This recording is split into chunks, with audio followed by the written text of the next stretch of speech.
Hello friends, welcome to all of you friends. इस video में आज हम लोग करने वाले हैं एसएससी एमटीएस मैथ के एनालिसिस। दोस्तों, एसएससी एमटीएस में मैथ में 20 क्वेश्चन पूछे जाते हैं, तो उसको हम लोग सॉल्व करेंगे और बहुत ही शॉर्टकट तरीके से। और दोस्तों, आपको भी आगे एग्ज़ाम देना है किसी का भी, दोस्तों मैथ का लेवल लगभग एसएससी में सबका सेम ही रहता है, थोड़ा सा ऊपर नीचे हो सकता है। अगर आप एमटीएस की तैयारी कर रहे हैं तो सीएचएसएल, सीजीएल और दोस्तों और अन्य सारे एग्ज़ाम भी इसी में कवर हो जाएंगे। तो चलिए दोस्तों, वीडियो को बिना देरी किए हुए स्टार्ट करते हैं। दोस्तों, यह एग्ज़ाम जो हुआ था 1/9/2023 को हुआ था और दोस्तों 4 से 6 PM के बीच में हुआ था। तो चलिए दोस्तों, बिना देरी किए हुए स्टार्ट करते हैं। तो आज का पहला क्वेश्चन है दोस्तों, यहाँ पे दिया है। दोस्तों, इसमें हमने 20 में से 20 क्वेश्चन सही किए थे। अगर आप लोग मेरी तरह करोगे तो आपका भी सही हो जाएगा। यहाँ पर देखिए दोस्तों, लिखा है एक पुरुष एक महिला को साथ मिलकर काम पूरा करने में 12 दिन लगते हैं। मतलब एक मेल और एक फीमेल जब दोनों मिलकर साथ काम करते हैं तो कितना दिन लगता है? 12 दिन में कर लेते हैं। बोल रहा है कि एक पुरुष अकेले उस काम को 15 दिन में कर रहा है, यानी जो मेल है अकेले कितना दिन में कर रहा है? 15 दिन में। तो बोल रहा है कि एक महिला अकेले उस काम को कितना दिन में पूरा कर लेगी। तो दोस्तों, इस सवाल को सॉल्व करने के लिए हम लोग क्या करते हैं, इसका एलसीएम लेते हैं। 12-15 का एलसीएम कितना होता है दोस्तों? 60। ये 60 क्या आया? ये दोस्तों टोटल वर्क है। टोटल वर्क हमको कितना करना है? 60 करना है। और दोस्तों 60 में 12 से भाग देंगे तो 12×5 = 60। ये 5 क्या आया दोस्तों? कार्य क्षमता आया, यानी मेल और फीमेल मिलके एक दिन में या एक घंटे में 5 मिनट कार्य कर रहे हैं। तो 60 में 15 से भाग दोगे तो 15 चौक को 60। मेल अकेले कितना काम कर रहा है? 4। अब दोस्तों, महिला की कार्य क्षमता निकालना है। ऊपर वाले में से नीचे वाला माइनस कर देंगे तो एम कट जाएगा, तो महिला की कार्य क्षमता कितना आ जाएगी? 5 में से 4 घटाओगे कितना आ जाएगा? 1। यानी महिला एक दिन में 1 यूनिट काम कर रही है। तो टोटल कितना यूनिट काम करना है? 60 यूनिट। तो 60/1 कर देंगे तो महिला को टोटल कितना दिन लेगी? 60 दिन लेगी। तो ऑप्शन 3 वाला सही हो जाएगा। अगर आप लोग ऐसे लगाएंगे तब बहुत कम टाइम में इसको सॉल्व कर पाएंगे। चलिए दोस्तों, चलते हैं दूसरे क्वेश्चन की तरफ। दूसरा क्वेश्चन दोस्तों यहाँ पर लिखा है, दूसरा क्वेश्चन दिया है दोस्तों, लिखा है एक वस्तु को 1980 रुपये में बेचने पर अर्जित प्रतिशत लाभ उसी वस्तु को 1620 रुपये में बेचने पर हुई हानि प्रतिशत के बराबर है। तो 15% का लाभ प्राप्त करने के लिए वस्तु को किस मूल्य पर बेचना चाहिए? अब देखो दोस्तों, 15% का मतलब होता है क्या? 3/20। 15% का मतलब होता है 3/20। अगर आप 20 को वस्तु खरीद रहे हैं तो 23 को बेचना पड़ेगा, यानी विक्रय मूल्य पूछा है, जो ऑप्शन होगा 23 से कटेगा। और दोस्तों, इसमें हम लोग सीपी निकालने के लिए इसको चलिए सॉल्व करते हैं। सीपी निकालने के लिए क्या करते हैं, इन दोनों को जोड़ के आधा कर देंगे। 1980 में 1620 जोड़ेंगे, 80 में 20 जोड़ेंगे कितना हो जाएगा? 2000। 2000 में 1600 जोड़ेंगे कितना हो जाएगा दोस्तों? 3600। ठीक है दोस्तों, 3600 हो जाएगा। और इसका आधा कर देंगे तो क्या आ जाएगा? 1800। ये 1800 क्या आ गया? क्रय मूल्य आ गया। अब दोस्तों 1800 पे हमको कितने का लाभ कमाना है? 15% का लाभ कमाना है। तो 15% का मतलब कितना होता है? 3/20। अगर 20 को खरीद रहे हैं तो 23 को बेचना पड़ेगा। 23 को बेचना पड़ेगा। तो यहाँ 0 0 से कैंसिल हो जाएगा, ये 90 बार में कट जाएगा। 23 9 कितना होता है? 207। एक 0 लग, ऑप्शन 3 वाला सही हो जाएगा। दोस्तों, हम इसको जोड़ के क्यों आधा किए हैं, चलिए इसको हम इसका बेसिक भी बताते हैं। यहाँ पर देखिए दोस्तों, कोई वस्तु जब 1980 रुपये में बेची जा रही है तो उसको लाभ हो रहा है। इसमें दोस्तों हम लोग सीपी बराबर कर रहे हैं। सीपी मतलब कास्ट प्राइस, मतलब क्रय मूल्य हम लोग बराबर कर रहे हैं। चलिए इसको सॉल्व करते हैं। जब 1980 रुपये में बेच रहा है दोस्तों, तो इसको लाभ हो रहा है। हम मान ले रहे हैं कि लाभ ₹100 का लाभ हो रहा है। अगर 1980 में से लाभ घटा देंगे, विक्रय मूल्य में से लाभ घटा देंगे तो क्या आ जाएगा? क्रय मूल्य। और दोस्तों यहाँ पे 1620 रुपये में जब बेच रहा है तो जितने का पहले लाभ हो रहा था उतने की अब हानि हो रही है, यानी 1620 रुपये के क्रय मूल्य से नीचे का है ना। अगर इसमें हम हानि जोड़ देंगे ₹100 तो ये उसके बराबर हो जाएगा कि नहीं? क्रय मूल्य के। और दोस्तों ये x आकर यहाँ पे क्या हो जाएगा? ये वाला x यहाँ पे दोस्तों आके क्या हो जाएगा? ये वाला x आके 2x हो जाएगा और ये 1620 और 1980 घट जाएगा। तो 1980 में से 1620 क्या हो जाएगा? घट जाएगा और ये क्या हो जाएगा? 2x हो जाएगा। ठीक है दोस्तों, अब 1980 में से 1620 घटाओ, तो 1980 में से 1620 घटाओ, 16 3 19, तो कितना हो जाएगा? 300 ये और ये 360 हो जाएगा। तो 2x बराबर कितना आ जाएगा 360। x बराबर कितना आ जाएगा दोस्तों 180 आ जाएगा। अब क्रय मूल्य निकालने के लिए क्या करना पड़ेगा, 1620 में या तो 180 जोड़ दो या तो 1980 में से 180 घटा दो। तो 1900 में से 80 घटाओ कितना आ जाएगा 1900, और 1900 में 100 घटाओ कितना आ जाएगा 1800। तो वही आया था दोस्तों, दोनों को जोड़ के आधा करने पे 1800। देखो 1980 1620 जोड़ोगे आधा करोगे तो कितना आ जाएगा 1800। 1800 पे 15% का लाभ निकाल दो 2070 आ जाएगा। चलिए दोस्तों तीसरा क्वेश्चन देखते हैं।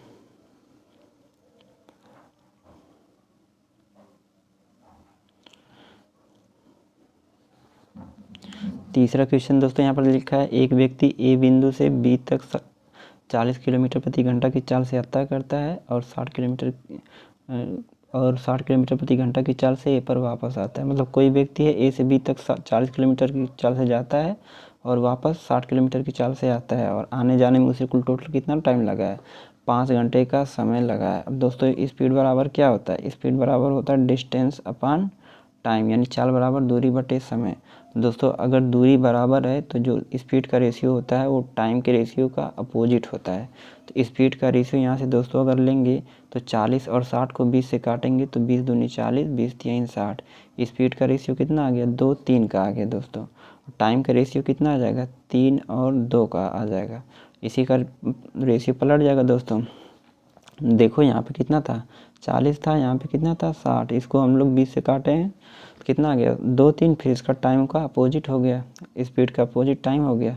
तो 3 2 की वैल्यू कितना हो जाएगी 5, और ये 5 का मान कितना दिया, कितना घंटा लगा है। रियल वैल्यू में भाग देते हैं दोस्तों रेशियो से, तो रियल वैल्यू 5 है तो ये इसका कितना गुना है 1 गुना है, यानी 1 यूनिट का मान कितना है 1। तो यहाँ पे 3 घंटा हो जाएगा, यहाँ पे 3 घंटा हो जाएगा, यहाँ पे कितना हो जाएगा 2 घंटा। अब दोस्तों डिस्टेंस निकालने के लिए क्या करेंगे, स्पीड का टाइम से गुणा। तो स्पीड 40 है और टाइम कितना लगा है 3 घंटा, तो 40 3 120 यहाँ से भी आ जाएगा, 60 दूनी 120 यहाँ से आ जाएगा। जहाँ से मन करे वहाँ से निकाल लो, तो ऑप्शन 4 वाला सही हो जाएगा। चलिए दोस्तों चलते हैं चौथे क्वेश्चन की तरफ। दोस्तों यही मैथ है, हमेशा हर एग्ज़ाम में थोड़ा सा लेवल बढ़ा कर पूछता है। लो एग्ज़ाम रहेगा थोड़ा सा आसान पूछ देगा, थोड़ा सा हाई रहेगा तो थोड़ा सा टफ पूछ देगा, लेकिन सवाल दोस्तों यही रहते हैं, कुछ चेंज नहीं रहता, डाटा चेंज हो सकता है बस। यहाँ पर देखते हैं दोस्तों चौथा क्वेश्चन लिखा है, एक नाविक नाव चलाकर 6 घंटे में धारा के अनुकूल 36 किलोमीटर और धारा के प्रतिकूल 24 किलोमीटर की दूरी तय कर लेती है। हम मान लेते हैं दोस्तों जो नाव की चाल है कितना x है और धारा की चाल कितना है y है। जब दोस्तों धारा के अनुकूल जाएगा, यानी अनुकूल मतलब दिशा में, जब धारा की दिशा में जाएगा तो चाल जुड़ जाएगी। ठीक है दोस्तों, टाइम बराबर क्या होता है दूरी बटे 4। तो ये 36 किलोमीटर x प्लस वाई की चाल से गया है दोस्तों, 36 किलोमीटर x प्लस वाई की चाल से गया है। ठीक है, जब दोस्तों वापस आ रहा है प्रतिकूल दिशा में 24 किलोमीटर आ रहा है क्या x माइनस वाई की चाल से आ रहा है। ठीक है दोस्तों, अब यहाँ पर देखिए, और आने जाने में इसको कितना टाइम लगा है 6 घंटे का टाइम लगा है, तो इसको हम लोग दोस्तों 6 घंटे के बराबर कर देंगे। अब दूसरी कंडीशन देखते हैं दोस्तों, जब वह धारा के अनुकूल 24 किलोमीटर जाता है, जब धारा के अनुकूल 24 किलोमीटर जाता है मतलब अनुकूल मतलब x प्लस वाई, और जब प्रतिकूल कितना आता है 36 किलोमीटर आता है, 36 मतलब x माइनस वाई। प्रतिकूल मतलब दोस्तों चाल घट जाएगी, धारा के विपरीत दिशा में जाएंगे तो आप चाल कम हो जाएगी आपकी, जितना धारा की चाल रहेगी उसको घटा देंगे। तो 6.5 घंटा का टाइम लगता है दोस्तों, यहाँ कितना घंटा का टाइम लगता है 6.5 घंटा की टाइम। तो धारा की चाल हमको निकालना है, यानी वाई की चाल निकालना है। तो दोस्तों इसको आप लोग इसको बराबर करके एक हिस्सा काट के सॉल्व कर सकते हैं, लेकिन वैसे ज़्यादा टाइम लग जाएगा। अब इसमें चलिए हम लोग कुछ ऐसी वैल्यू पुट करें जिससे हमको रखने पे जल्दी से आंसर मिल जाए। जैसे दोस्तों यहाँ पे दिया x प्लस वाई नीचे है और यहाँ पे x माइनस वाई है, x प्लस वाई की वैल्यू x माइनस वाई से हमेशा ज़्यादा रहेगी। और दोस्तों यहाँ पे x plus Y x minus Y का हम लोग कोई ऐसी वैल्यू सोचें जो बराबर में 6 आ जाए। जैसे हम लेते हैं x प्लस वाई का मान कितना 12, तो 36 में 12 से भाग देंगे तो यहाँ पे कितना आ जाएगा 3। अब दोस्तों यहाँ पे 3 में कितना जोड़ें कि 6 आ जाए, तो यहाँ पर भी 3 आना चाहिए। यहाँ पर 3 लाने के लिए दोस्तों नीचे 8 आना चाहिए, तो 8 3 का 24, यानी x प्लस वाई का मान कितना लाना चाहिए 12, और x माइनस वाई का मान कितना लाना चाहिए 8। दोस्तों यही कंडीशन नीचे अगर सेटिस्फाई कर देगा तो यही हमारा x प्लस वाई और एक्स माइनस वाई का एग्जैक्ट वैल्यू रहेगा। तो एक्स प्लस वाई का मान यहाँ पर 12 के देखो, 12 दूनी 24, यहाँ कितना आ गया 2। यहाँ पे एक्स माइनस 8 का मान रखो दोस्तों, कितना हो जाएगा 36। तो 8 चौक को 32, कितना 4 8 5 40, तो 4.5 और 2 जोड़ो देखो 6.5, सेटिस्फाई हो गया कि नहीं। अब दोस्तों एक्स प्लस वाई 12 है, एक्स माइनस वाई 8 है, तो वाई का मान निकालने के लिए घटा के आधा कर दो। 12 में से 8 घटाओ, कितना हो जाएगा 12 में से 8 घटाओ, इसका आधा कर दो। 12 में से 8 घटाओ 4, 4 का आधा 2, आंसर सही हो जाएगा। अगर एक्स का मान निकालना रहता है तो जोड़ के आधा करते, 12 का 8 जोड़ते 20, 20 का आधा 10। अगर नाव की चाल पूछता तो 10 किलोमीटर प्रति घंटा, धारा की चाल पूछेगा तो 2 किलोमीटर प्रति घंटा। तो ऑप्शन 3 वाला सही हो जाएगा। इस सवाल को दोस्तों पूरा लगाना नहीं रहता है, अगर पूरा लगाने लगे थोड़ा सा ज़्यादा टाइम लग जाएगा। तो इसको हम लोग वैल्यू पुटिंग से सोच के लगा सकते हैं। यहाँ पे दोस्तों 5वां सवाल है।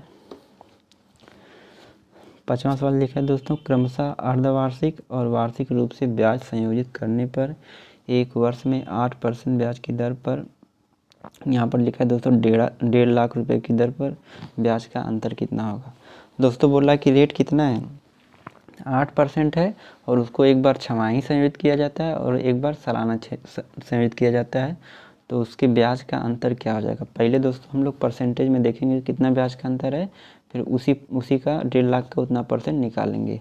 तो 1 साल का दोस्तों ब्याज कितना है दोस्तों, 1 साल का ब्याज 8% है, तो 6 महीने का ब्याज कितना हो जाएगा 4।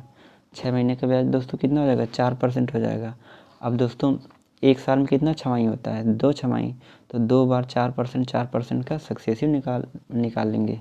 अब दोस्तों फार्मूला क्या होता है सक्सेसिव निकालने का, a plus B plus A B बटा 100, कितना हो जाएगा 4 प्लस 4 प्लस 4 गुणे 4 बटे कितना हो जाएगा दोस्तों 100 हो जाएगा। अब दोस्तों इन दोनों का अंतर हमको निकालना है। दोस्तों यहाँ पे देखिए इस 8 का और इसका अंतर निकालेंगे तो ये कितना हो जाएगा 8% हो जाएगा, और ये 4 4 8 प्लस 4 चौक को 16 बटे कितना हो जाएगा 100। अंतर मतलब क्या होता है दोस्तों, घटाना होता है। अंतर मतलब कितना होता है घटाना, तो इसमें से 8 घटाओगे दोस्तों तो ये 8 8 कट जाएगा, यानी 16 बटे कितना 16 बटे 100% आएगा। तो 1.5 लाख का हम लोग क्या निकालेंगे 16 बटे 100%। तो 1.5 लाख का यहाँ पे 16 बटे 100% निकालेंगे। परसेंटेज हटाने के लिए क्या करेंगे, परसेंटेज हटाने के लिए 100 से फिर भाग देंगे। तो यहाँ पे 100 से फिर भाग देंगे, नीचे दूसरा को ले लेते हैं, यहाँ नीचे फिर 100 से भाग देंगे। अब दोस्तों नीचे कितना जीरो आ गया, देखो नीचे 4 जीरो है, तो ऊपर भी 4 जीरो कटेगा कि नहीं, यहाँ पे 4 जीरो कट जाएगा। और 16 गुणे 15 कितना होता है, 15 गुणे 15 कितना होता है 225, 225 में 15 जोड़ो 240, तो ये आंसर आ जाएगा। ऑप्शन 1 सही हो जाएगा। चलिए दोस्तों चलते हैं 6वें क्वेश्चन की तरफ। 6वां क्वेश्चन दोस्तों यहाँ पर दिया है, एक पंसारी को क्रमशः 18 रुपये प्रति किलोग्राम और 22 रुपये प्रति किलोग्राम की 2 किस्मों की दालों को किस अनुपात में मिलाना चाहिए ताकि 19.5 रुपये प्रति किलोग्राम का मिश्रण प्राप्त हो सके। बोल रहा है दोस्तों कोई पंसारी है, उसके पास 2 किस्म की दाल है, एक 18 रुपये किलो है, एक 22 रुपये किलो है, ठीक है। अब दोस्तों वह इन दोनों दालों को किस अनुपात में मिलाना चाहिए ताकि जो मिक्सर है उसको 19.5 रुपये किलो पे बेच सके। तो इस वाले सवाल में दोस्तों हमेशा हम लोग क्या निकालते हैं, एलिगेशन निकालने के लिए दोस्तों मिलाने पर जो वैल्यू बेची जाएगी वो 18 और 22 के बीच में ज़रूर रहेगी, ठीक है। तो यहाँ पे 18 और 19.5 का डिफरेंस लेंगे और 12 और 19.5 का डिफरेंस लेंगे, वही हमारा आंसर आ जाएगा। अब देखिए तो 18 और ये कितना है 19.5, इसका डिफरेंस लेंगे कितना आ जाएगा 1.5 आ जाएगा। 18 में जोड़ो 19 और आधा, और अब यहाँ पर दोस्तों 20 2 22 होता है और ये आधा ये, तो कितना हो जाएगा 2.5 यहाँ पे बच जाएगा। दशमलव दोस्तों एक अंक पे है तो दोनों में दशमलव इग्नोर कर दो, 5 से काटो 5 25, 5 3 15, तो कौन वाला ऑप्शन सही हो जाएगा, ऑप्शन 2 सही हो जाएगा, 5:3। चलते हैं दोस्तों 7वें क्वेश्चन की तरफ। 7वां क्वेश्चन दोस्तों यहाँ पर दिया गया है, बोला कि 8 6 6 इकाई के आयत वाले घनाभ से 0.5 इकाई आयत के छोटे छोटे घन काटे जाते हैं, तो बड़े घनाभ से कितने छोटे घन काटे जा सकते हैं। अब दोस्तों ये सवाल जब भी आए तो हमको क्या करना रहता है, आयतन बराबर करना रहता है, ठीक है दोस्तों। तो घनाभ का आयतन होता है लंबाई गुणे चौड़ाई गुणे ऊंचाई। तो दोस्तों इस घनाभ का आयतन कितना है 8 गुणे 6 गुणे 6, इसका आयतन दोस्तों इतना है। और दोस्तों घन का आयतन कितना है, हम मान लेते हैं कि हम मान लेते हैं कि दोस्तों यक्ष घन काटे जाते हैं, यक्ष घन काटे जाते हैं कितनी लंबाई के, 0.5 इकाई के। तो 0.5 का मतलब होता है दोस्तों 1/2, और घन का आयतन 1 क्यूब होता है, तो कितना हो जाएगा 1/2 का क्यूब हो जाएगा यहाँ पे बस। अब यक्ष का मान निकालो दोस्तों, तो यहाँ से एक का क्यूब 1 ही होता है, 2 का क्यूब 8, तो 8 इधर आके कितना हो जाएगा दोस्तों, 8 इधर आके कितना हो जाएगा, ये 8 × 8 64 हो जाएगा, और कितना हो जाएगा 6 के 36 हो जाएगा। तो 64 × 36 कितना हो जाएगा। अब देखो दोस्तों 64 × 36 यानी ऑप्शन जो रहेगा किससे कटेगा, 36 से कटेगा, मतलब 9 से। ये वाला देखो 7 6 13 5 18 कट जा रहा है। अब इसका गुणा ही कर लो दोस्तों, 36 चौको कितना होता है 144, 36 दूनी 72, 72 का डबल 144, 144 के 4 हासिल लगा कितने का 14, 36 छक्का 216 होता है, 216 में 14 जोड़ोगे कितना आ जाएगा 230 आ जाएगा। तो कौन वाला ऑप्शन सही हो जाएगा 2304, ऑप्शन 2 वाला सही हो जाएगा। दोस्तों भाग देना रहता है, जिसको पिघलाया जाए छोटे में बनाया जाएगा, तो बड़े वाले में छोटे वाले से भाग दे दो, उतना घन या कुछ भी प्राप्त हो जाएगा। दोस्तों 8वां वाला क्वेश्चन देखते हैं। दोस्तों मन लगा के देखेंगे तो ज़रूर समझ में आएगा, ये मैथ ज़्यादा उतना टफ नहीं है, बस आपकी प्रैक्टिस होनी चाहिए, आप ज़्यादा से ज़्यादा हर प्रकार के सवाल सॉल्व कर सकें। चलिए दोस्तों देखते हैं, यदि साधारण ब्याज पर 3 वर्ष में 3650 की धनराशि 4526 हो जाती है, तो वार्षिक ब्याज की दर क्या है। अब दोस्तों देखिए 4526 रुपया हो जा रही है, ठीक है। पहले रुपया कितना था 3650, तो हम लोग निकालेंगे कि 3 वर्ष में हमको यहाँ पे कितना ब्याज मिला है। दोस्तों रेट निकालने के लिए हमको 1 साल का ब्याज पता रहना चाहिए और मूलधन पता रहना चाहिए। अब देखिए 6 में से यहाँ पे 6 हो जाएगा, 12 में से 5 जाएगा, कितना बचेगा 7, 14 में से 6 जाएगा 8 बचेगा, ये 0 हो जाएगा। तो 3 वर्ष में कितने का ब्याज मिला है दोस्तों, 3 वर्ष में मिला है 876 रुपये का ब्याज। तो 1 साल में कितने का मिला है, तो मिलेगा 3 से भाग दे देंगे, 3 दूना 29 या 87, और यहाँ पे भाग देंगे 3 दूना 6, यानी 292 रुपये का ब्याज मिलेगा 1 साल का हमको, ठीक दोस्तों। और मूलधन कितना है 3650, तो 3650 नीचे लिख देंगे, 292 ऊपर लिख देंगे, नीचे मूलधन ऊपर ब्याज लिख के, और परसेंटेज में लाना रहे तो 100 से गुणा कर दिया जाता है दोस्तों, 100 से गुणा कर दिया जाता है।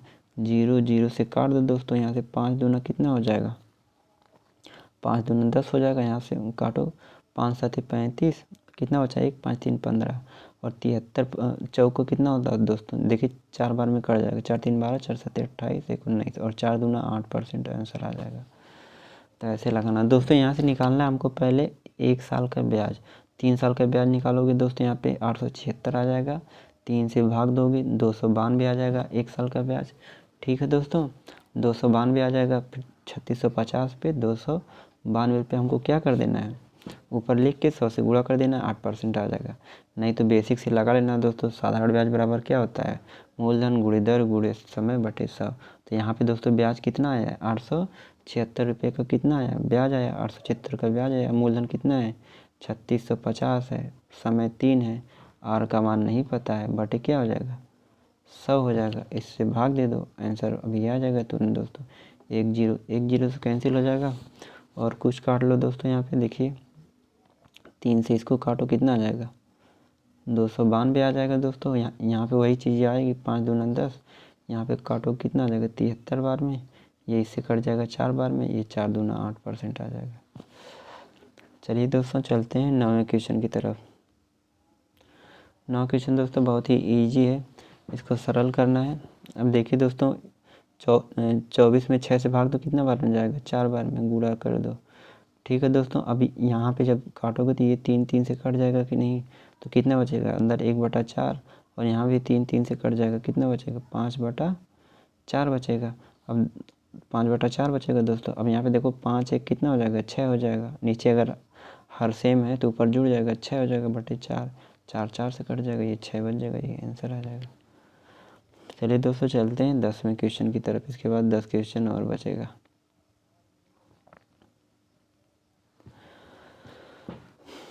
10वां क्वेश्चन दोस्तों यहाँ पर दिया, ए और बी किसी काम को 9 और 18 दिन में कर लेते हैं। ए कितने दिन में कर रहा है 9 दिन में, और बी कितने दिन में कर रहा है वही काम 18 दिन में कर रहा है, ठीक है। वे साथ मिलकर काम करते हैं। कुछ दिनों के बाद ए ने काम छोड़ दिया। ठीक है, अब दोस्तों इसका हम लोग एलसीएम लेंगे। 9 और 18 का एलसीएम कितना होता है दोस्तों? 36। ये 36 क्या आया? टोटल वर्क आया। 36 में 9 से भाग दो, 9 दूना 18 और 36 में इसका दोस्तों एलसीएम कहाँ? 36 कहाँ आएगा? 9 18 का एलसीएम कितना आएगा? 18 आएगा। 9 और 18 का एलसीएम कितना आएगा? 9। तो कितना हो जाएगा? 9 दूना 18, 18 एक 9 18। ये दोस्तों क्या है? टोटल वर्क है। और ये क्या है? एक कार्य क्षमता है। ठीक है दोस्तों, बोल रहा है कि कुछ दिनों बाद ए ने काम छोड़ दिया। ठीक है, बी ने शेष काम को 15 दिन में किया। ठीक है दोस्तों, जो बी बचा हुआ काम है कितना दिन में किया? 15 दिन में। ठीक है, अब दोस्तों बी एक दिन में एक काम कर रहा है, तो 15 दिन में कितना काम करेगा?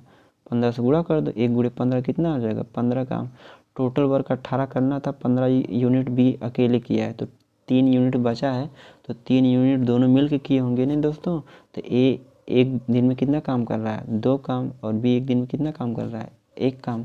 तो दोनों मिल के एक दिन में कितना काम करेंगे? 3 काम करेंगे। तो 3 ही काम बचा था ना दोस्तों, तो एक दिन में 3 काम कर देंगे। तो मतलब एक दिन में दोनों साथ मिलके काम किए, यही पूछा है कि ए ने कितने दिन के बाद काम छोड़ा है। तो ए एक दिन काम साथ में किया, फिर उसके बाद छोड़ दिया। तो 3 वाला सही हो जाएगा। चलिए दोस्तों चलते हैं 11वें क्वेश्चन की तरफ। 11वां क्वेश्चन दोस्तों यहाँ पर दिया गया, एक गोले का पृष्ठीय क्षेत्रफल कितना है? 5544 है। 5544 सेंटीमीटर स्क्वायर है।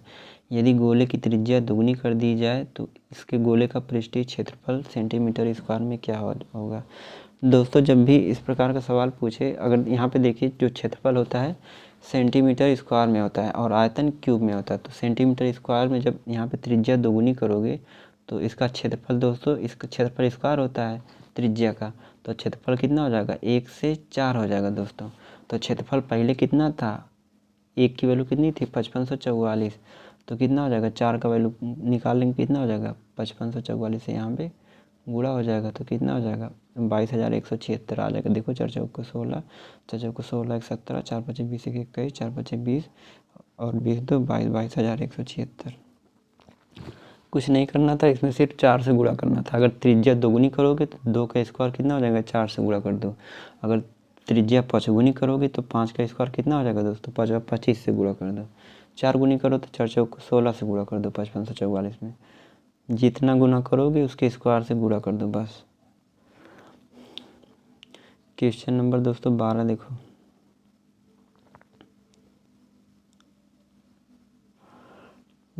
बोला है दोस्तों यहाँ पे, निम्नलिखित तालिका में 2015 से 18 तक लिबरल आर्ट्स, यहाँ पे लिबरल आर्ट्स दिया है, और इंजीनियरिंग में उच्च शिक्षा प्राप्त करने के लिए एक विश्वविद्यालय में नामांकित होने वाले छात्रों की संख्या को दर्शाया गया। तालिका का ध्यानपूर्वक अध्ययन कीजिए और निम्नलिखित प्रश्न का उत्तर दीजिए। बोला दोस्तों 2015 से 18, मतलब यहाँ से 2015 से 18 लिबरल आर्ट्स, मतलब इसमें प्रतिवर्ष नामांकित छात्रों की औसत संख्या इंजीनियर में नामांकित औसत छात्रों की औसत संख्या से कितना अधिक या कम है। ठीक है दोस्तों, चलिए इसको हम लोग सॉल्व करते हैं। अब दोस्तों हमको क्या करना है? इसको जोड़ना है, इसको औसत निकालना है और इसका औसत निकालना है। ठीक है, और देखना है कि ये वाला इससे कितना अधिक या कम है। ठीक है दोस्तों, चलिए जोड़ते हैं। 345, 549, 477 और ये 781 जोड़ो। देखो 9 5 14, 9 5 14, 14 7 21, 1 22। इसको जोड़ोगे 2 2 हासिल बचेगा। 4 4 8 7 15, 4 4 8 7 15, 15 8 23, 23 में 2 जोड़ो दोस्तों 25, फिर 2 बचा। ठीक है, 5 3 8 4 12 7 19, 19 में 2 जोड़ो कितना आ जाएगा? 2152। यानी लिबरल आर्ट्स में कितना है? 2152 है। अब इसको जोड़ते हैं दोस्तों। 6 5 11, 1 कितना हो जाएगा? 12 हो जाएगा। 1 बचा, 5 2 7 4 9, 5 2 7 4 9 9 18, 1 19 हो जाएगा। ठीक है दोस्तों, 1 बचा। 6 5 11 8 19, 6 25, 25 1 कितना हो जाएगा? 26 हो जाएगा।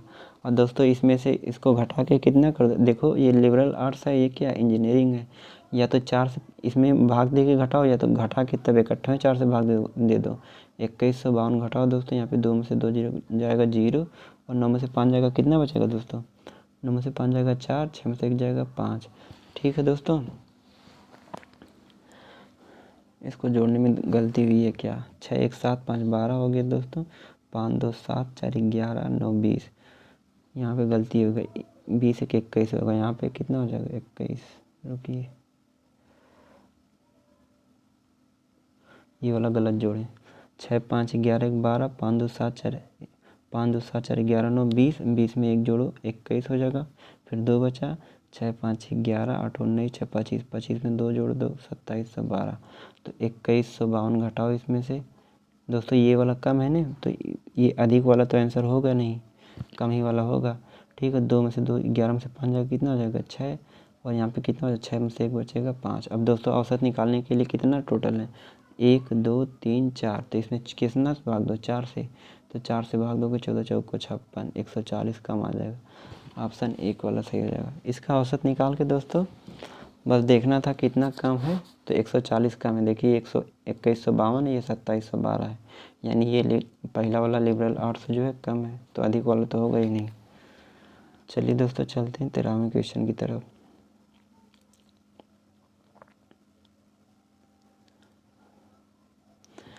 तेरहवां क्वेश्चन दोस्तों यहाँ पर दिया गया है, एक वस्तु का क्रय मूल्य कितना है 1120 है, 205 रुपये की छूट देने के बाद 15% का लाभ होता है, तो वस्तु का अंकित मूल्य कितना है। अब देखिए दोस्तों, वस्तु का क्रय मूल्य कितना है 1120 है, ये क्रय मूल्य है, और इस पे 15% का जब लाभ होगा तो कितने का हो जाएगा। इस पे अगर हम लोग एक 15% का लाभ निकालेंगे कितना हो जाएगा 115 बटे कितना हो जाएगा दोस्तों 100। ये अब क्या आ गया, विक्रय मूल्य आ गया। अंकित मूल्य निकालने के लिए क्या करेंगे, विक्रय मूल्य में से जितना का डिस्काउंट दिया है उसको जोड़ दो। डिस्काउंट कितने का दिया है 205 का, बस इसमें 205 ऐड कर दो, आंसर आ जाएगा। अब देखिए दोस्तों इसको काटो, 1 0 से कैंसिल हो जाएगा, यहाँ 5 से काटो 23 5 115, 5 दूनी 10, 2 से काटो 56 बार में कट जाएगा। ठीक है दोस्तों, अब 23 छक्का कितना होता है, 23 छक्का 138, 13 का कैरी बचा, 23 पछे कितना हो जाएगा 115, तो 115 में 13 जोड़ो दोस्तों, 115 में 13 जोड़ोगे तो 128 आ जाएगा, तो 1288 में 205 जोड़ दो, कितना हो जाएगा 5 8 12 2 1485, 8 5 13, यहाँ पे 1400 कितना हो जाएगा 1493 दोस्तों हो जाएगा, 8 5 13 हो जाएगा, यहाँ पे 9 और ये 12 2 1493 पे ऑप्शन 3 वाला सही हो जाएगा। चलिए दोस्तों चलते हैं 14वां क्वेश्चन।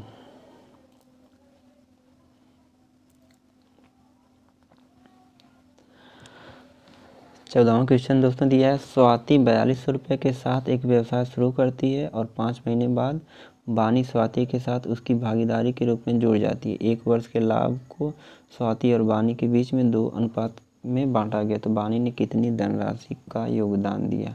अब स्वाति को दोस्तों एस से डिनोट करते हैं हम, और बानी को बी से डिनोट करके सवाल को सॉल्व करते हैं। आपको ये ऐसे सॉल्व करना है, पूरा नाम नहीं लिखना है। देखिए दोस्तों, स्वाति कितना रुपया लगाई है 2400 रुपया लगाई है। ठीक है, बानी हम मान लेते हैं कि 100 रुपया लगाई है। अब देखिए दोस्तों, स्वाति स्टार्टिंग में 2400 रुपया लगाई है, यानी ये लास्ट तक काम करती है, ये 12 महीने तक काम करती है। ठीक है दोस्तों, अब नीचे देखिए बोला है कि 5 माह बाद बानी स्वाति के साथ उसकी भागीदारी के रूप में जुड़ गई।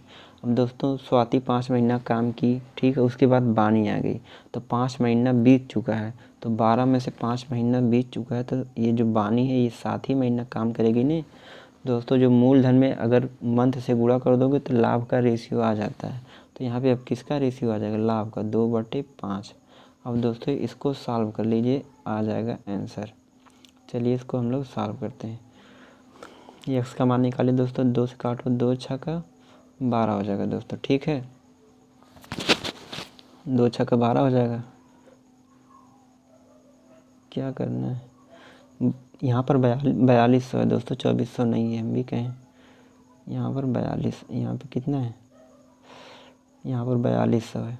ठीक है दोस्तों, तो 2 3 6 आ जाएगा। ठीक है दोस्तों, यहाँ पे क्या करो, 5 छक्का कितना हो जाएगा, इसको 7 से काट दो, 7 छक्का कितना हो जाएगा 42, ये कितना आ जाएगा 600 हो जाएगा। अब यहाँ पे 6 चौक 36 है, ये 5 से गुणा हो जाएगा, 36 पचे कितना हो जाएगा 180 हो जाएगा, और ये 2 0 ये कितना हो जाएगा 18,000 आ जाएगा। तो एक्स का मान कितना हो जाएगा 18,000। एक्स का मान निकाल लेना दोस्तों, इसको 5 से इधर गुणा करके 2 से काट ही दिए हैं, 18,000 आ जाएगा। चलिए दोस्तों चलते हैं 15वें क्वेश्चन की तरफ। दोस्तों आपको कैलकुलेशन करना बहुत तेज़ आना चाहिए, तभी आप लोग एग्ज़ाम में टाइम बचा पाओगे, अन्यथा टाइम कम पड़ जाएगा एग्ज़ाम में। चलिए दोस्तों चलते हैं हम लोग 15वें क्वेश्चन की तरफ। 15वां क्वेश्चन दोस्तों यहाँ पर दिया गया निम्न दंड आलेख में 12 PM से 6 PM तक एक मेट्रो स्टेशन पर ई साइकिल पार्किंग की संख्या को दर्शाया गया। बोल रहा है कि दोस्तों एक मेट्रो स्टेशन है, वहाँ पर ई साइकिल की पार्किंग की संख्या दर्शाया गया है। यहाँ पर 12 बजे दोपहर से 6 बजे शाम के बीच का डाटा दिया गया है। ठीक है दोस्तों, और क्या पूछ रहा है, यदि पार्किंग चार्ज 3 घंटे मतलब यदि पार्किंग चार्ज 3 रुपया प्रति घंटा है, यानी 1 घंटा आप साइकिल खड़ी करते हो तो उसका 3 रुपया देना पड़ेगा। ठीक है, तो बोल रहा है कि 2 PM से 6 PM तक पार्किंग चार्ज की कुल वसूली कितनी होगी, यानी 2 बजे से 6 बजे शाम तक, 2 बजे दोपहर से 6 बजे शाम तक कितना आपको रुपया देना पड़ेगा। यानी दोस्तों इसकी साइकिल की संख्या जोड़ेंगे, उसमें क्या करेंगे, 3 से गुणा कर देंगे, यानी जो ऑप्शन आएगा 3 से कटने वाला आएगा। तो 3 से दोस्तों यहाँ पे देखिए ये वाला भी ऑप्शन नहीं कटेगा, ये वाला भी नहीं कटेगा, ये वाला भी नहीं कटेगा, एक ही ऑप्शन 3 से कट रहा है, वही वाला आंसर हो जाएगा। अगर आपको सॉल्व करना है तो सॉल्व कर लीजिए। 2 PM से 6 PM तक जोड़िए, तो यहाँ पे 2 है, यहाँ पे कितना है 6 लास्ट में, तो यहाँ पे जोड़ी दो, 45 25 कितना हो जाएगा, 45 25 70। ठीक है दोस्तों, 70 हो जाएगा, और ये 55 45 100 हो जाएगा, तो 170 हो जाएगा। 170 में कितना जोड़ो, 45 जोड़ो, 70 में 45 जोड़ो, 70 में 30 जोड़ोगे 200 हो जाएगा, तो ये कितना हो जाएगा 215। 1 घंटे का कितना रुपया ले रहा है, 3 रुपया, तो 215 साइकिल है, तो 215 गुणे 3 दूनी 645 रुपया हो जाएगा। ऑप्शन ए सही हो जाएगा। चलिए दोस्तों चलते हैं, 15 क्वेश्चन हो गया, 16वां क्वेश्चन देखते हैं।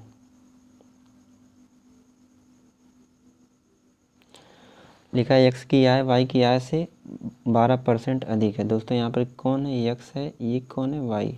एक्स की आय जो है वाई की आय से कितना अधिक है, 12%। अगर वाई की आय 100 है तो ये कितना है 112, मतलब 12 अधिक है, ये कितना है 112 है। तो वाई की आय एक्स की आय से कितना परसेंट कम है, तो वाई की तुलना किससे करना है, एक्स से करना है। तो एक्स की आय कितनी है दोस्तों, एक्स की आय कितनी है 112, और वाई कितना है 100, ये इससे कितना कम है 12 कम है, तो 12 लिख देंगे और गुणे 100 कर देंगे, ये हमारा आंसर आ जाएगा। अब दोस्तों चलिए इसको हम लोग काटते हैं, अरे सॉरी।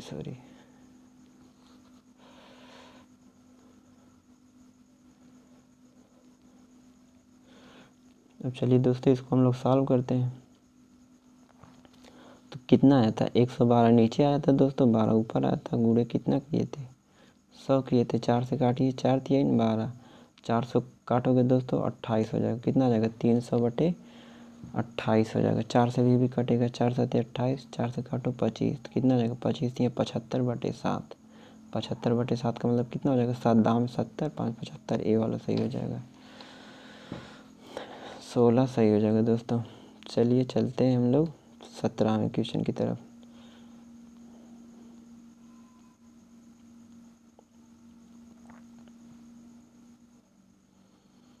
17वां क्वेश्चन देखते हैं दोस्तों। लिखा है 3.8 रुपये प्रति किलोग्राम मूल्य वाली कितने किलोग्राम चीनी को 4.6 प्रति किलोग्राम वाली 60 किलो चीनी के साथ मिलाया जाना चाहिए, ताकि परिणामी मिश्रण 5.2 रुपये प्रति किलोग्राम के मूल्य पर बेचने से 30% का लाभ हो।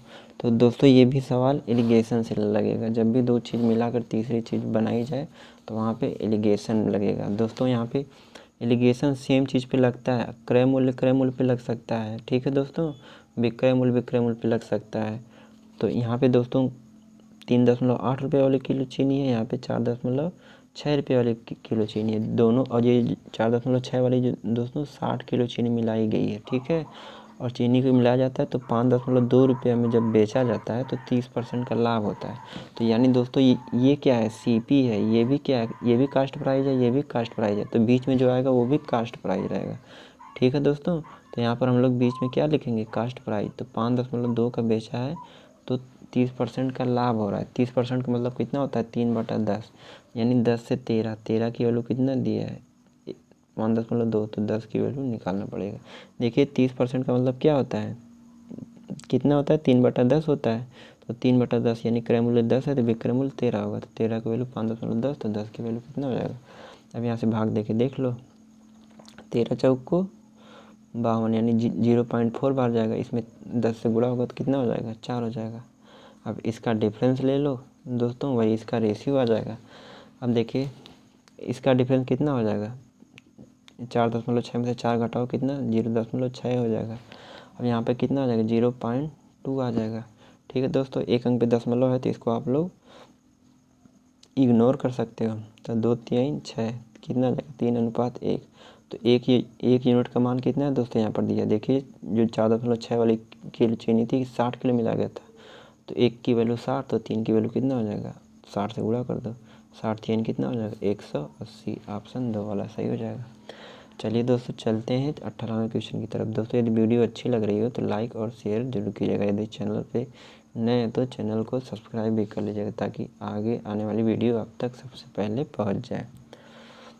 चलिए दोस्तों देखते हैं 18वां क्वेश्चन। 18वां क्वेश्चन दोस्तों यहाँ पर देखिए लिखा है, यदि A/B 3 4 है, A/C 9 4 है तो ABC का हमको मान निकालना है। तो दोस्तों यहाँ पे जो दोनों बराबर रहता है, जो दोनों में कॉमन रहता है, उसी को दोस्तों हम लोग बराबर कर देते हैं। ठीक है, अब देखिए इसमें भी A है, इसमें भी A है। ठीक है दोस्तों, इसी को आप लोग बराबर कर दो, आंसर आ जाएगा।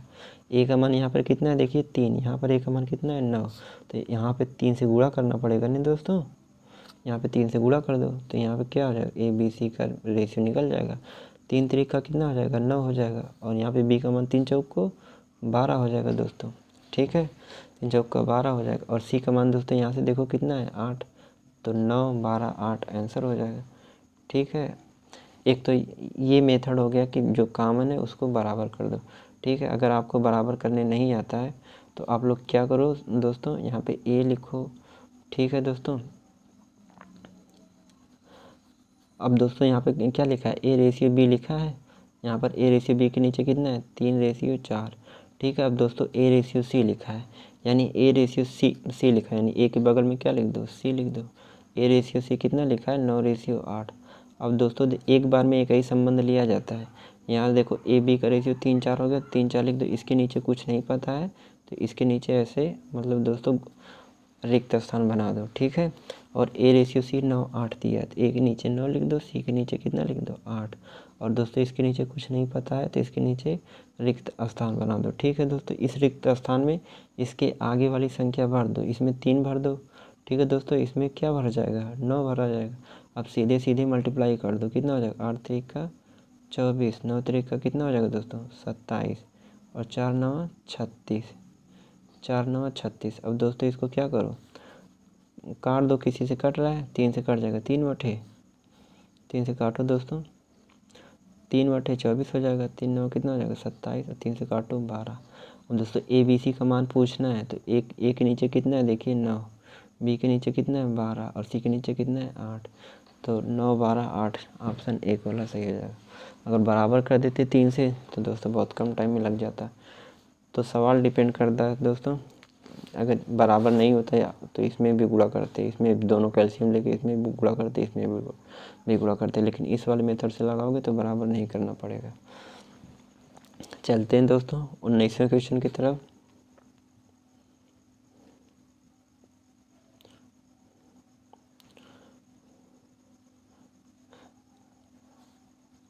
उन्नीसवां क्वेश्चन दोस्तों लिखा है, शुद्ध दूध वाले एक पात्र में 35% दूध निकालकर, मतलब दोस्तों एक पात्र में 100% प्योर दूध था, उसमें से 35% दूध निकाल लिया गया और इसके स्थान पे क्या, पानी डाल दिया गया। इस प्रक्रिया को 3 बार दोहराया गया है। तीसरी प्रक्रिया के अंत में दूध की शुद्धता कितनी होगी। 35% का मतलब कितना होता है दोस्तों, 7 बटा कितना होता है, 5 7 35, 7/20 होता है। ठीक है दोस्तों, अगर टोटल यहाँ पर प्योर दूध कितना था, 20 था, तो दोस्तों यहाँ पे अब वर्तमान में कितना बचा है, प्रेजेंट टाइम में कितना बचा है, 7 निकाल दिए दोस्तों। यहाँ पे 20 में से 7 लीटर दूध निकाल के पानी मिला दिए हैं। ठीक है, तो अब पहले दूध 20 था, जब 7 लीटर 20 में से निकाल देंगे तो दूध कितना बच जाएगा, 13 बचेगा ना दोस्तों। अब देखिए, अब यहाँ पे 3 बार प्रक्रिया किया है तो क्या कर दो दोस्तों, क्यूब कर दो। ठीक है, अब 20 का क्यूब कितना होता है दोस्तों, 8000 होता है। 20 का क्यूब 8000 होता है। 13 का क्यूब दोस्तों 97 होता है। ठीक है, देखो 13 का स्क्वायर 169 होता है। 169 में 13 से गुणा कर दो, 2197 आ जाएगा। दूध, अब दोस्तों बोल रहा है कि तीसरी प्रक्रिया के अंत में दूध की शुद्धता कितनी है। पहले दोस्तों प्योर दूध 8000 लीटर था, अब 2197 बचा है। तो इसकी शुद्धता निकालने के लिए क्या करेंगे, 8000 था दोस्तों ऊपर, यहाँ पे हम लोग कहीं लिखते हैं, मिटाते हैं ऊपर पहले, इरेजर कहाँ गया,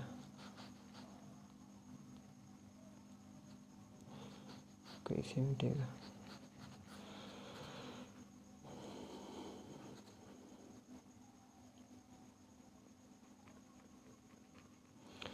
अब दोस्तों इसको हम लोग यहाँ पे चलिए लगाते हैं, उतना रहने देते हैं। अब यहाँ पे 8000 क्या करेंगे, नीचे लिख देंगे दोस्तों। ठीक है, और 2197 ऊपर लिख देंगे। और परसेंटेज में लाने के लिए क्या किया जाता है, 100 से गुणा किया जाता है। यहाँ पे 100 से गुणा कर दो, 20 से दोस्तों क्या हो जाएगा, कैंसिल हो जाएगा। ठीक है, अब नीचे 80 आएगा ही। अब देखिए 80 सभी में आया, तो भाग कितनी बार जाएगी, देखो ये 80 है, ये 219 है, इसमें 80 से भाग दोगे तो यही वाला आएगा, 27 से 37/80। नहीं तो भाग देके देख लो, 2197 में 80 से भाग देना है, तो भाग कितनी बार जाएगी, 2 बार। तो 2 बार भाग दोगे दोस्तों यही वाला आ जाएगा। 2 बार भाग दो, देखो यहाँ पे 80 दूना 160 आएगा, यहाँ पर कितना बचेगा, 9 बचेगा। यहाँ पे 11 में से 6 जाएगा 5, यहाँ पे कितना बचेगा 7, फिर 7 बार लग जाओ तो यहाँ पे 560 हो जाएगा। तो यहाँ से कितना बच जाएगा, 37 बच जाएगा। तो कितना हो जाएगा, 27 सही, 37/80, यही वाला ऑप्शन सही हो जाएगा। चलिए दोस्तों चलते हैं लास्ट क्वेश्चन की तरफ।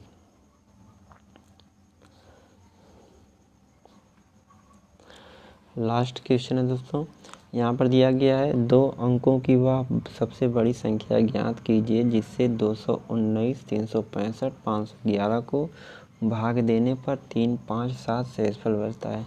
तो दोस्तों इसको आप लोग ऑप्शन से लगा सकते हैं, यानी जब 2 अंकों की सबसे बड़ी संख्या निकालना है, इसमें भाग दिया जाता है तो 3 शेषफल बचता है, इसमें भाग दिया जाता है तो 5, इसमें भाग दिया जाता है तो 7। यानी अगर इसमें से 219 में से हम लोग 3 घटा दें तो ये पूरी संख्या जो आएगी उससे कट जाएगी। तो 219 में से 3 घटाओ दोस्तों कितना आ जाएगा, 216। और इसमें कितना शेषफल बच रहा है, 5।